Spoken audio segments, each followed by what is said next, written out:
મહેશભાઈ ડેડકાભાઈ નાયક, ગામ રાતા.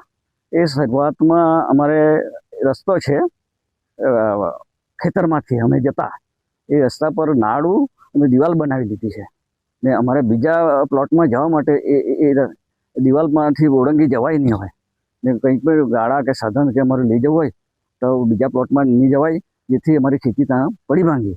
બીજી બાજુ કલમ છે અમારે, એ કલમ હવે સુકાવાની તૈયારીમાં, એટલે એ અમે પછી ફરિયાદ કરી. ફરિયાદ કરવામાં નિરાકરણ હજુ આવ્યું નહીં. હા, આરટીઆઈ માંગી એટલે એ લોકોએ પેલું સુનાવણી કરી.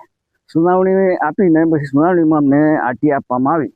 આરટીઆઈમાં તો નાળાનું બાંધકામ થઈ ગયું છે, નાળાનું પેલું મંજૂરી લીધેલી છે, ગ્રામસભાનો કોઈ ઠરાવ નથી, અમારી કંઈ મંજૂરી નહીં મળી લીધેલી ને એ લોકોએ દિવાલ બનાવી લીધી. એટલે મારી પરિસ્થિતિ હવે આ તો પેલી બાજુ જે ખેતી કરવી એ તો ખેતી પડી ભાંગે એવી પરિસ્થિતિ. આજુબાજુના કોના ખેતરો આવેલા છે? આજુબાજુમાં એ બધા બાજુવાળા જે રસ્તો માંગે એમના છે થોડાક, ને બીજાના જે જીવ છે જેને પણ આવવાની અહીંથી આ રસ્તા પર તકલીફ પડી. અમારી સરકાર પાસે એવી માંગ કે આ જે કંઈ વસ્તુ કરી, આ જે કંઈ ઊભું કર્યું ને અમને પરેશાન કરવાનો પ્રયત્ન કર્યો એને કાઢી રાખે ને એ વસ્તુ સ્થગિત કરી નાખે.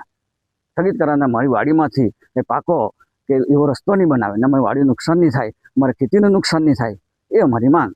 આ રોડ પરથી આગળ કેટલા ઘરો આવેલા છે? એ 3-4 ઘરો આવેલા છે આગળ, પણ એ રોડ જે ઘરો આવ્યા એ ઘરો વાણિયા પાસેથી જગ્યા વેચાતી લઈને એ લોકોએ બાંધેલા. એ અમારે રસ્તો જે ખેતરમાંથી જાય એ અમારો પ્રાઇવેટ રસ્તો, અને ખેતરમાં જે એ લોકો જે ઘર બનાવ્યા એ આગળ એ રસ્તાનો એ લોકો ઉપયોગ કરતા હોતા નહીં. આમાં તો હા, એ ડામર રોડ એવું ખરું, પણ એ પેલી બાજુથી બનાવેલો છે ને અમારે આવીને અટકી ગયેલો છે અમારી જગ્યા પર આવીને. એટલે એ લોકોની જગ્યા ખરી એમાં ડામર છે બનાવેલો. શું નામ તમારું? મહેશભાઈ. આ તમારો સર્વે નંબર કેટલો છે? 127, 9 નંબર 275.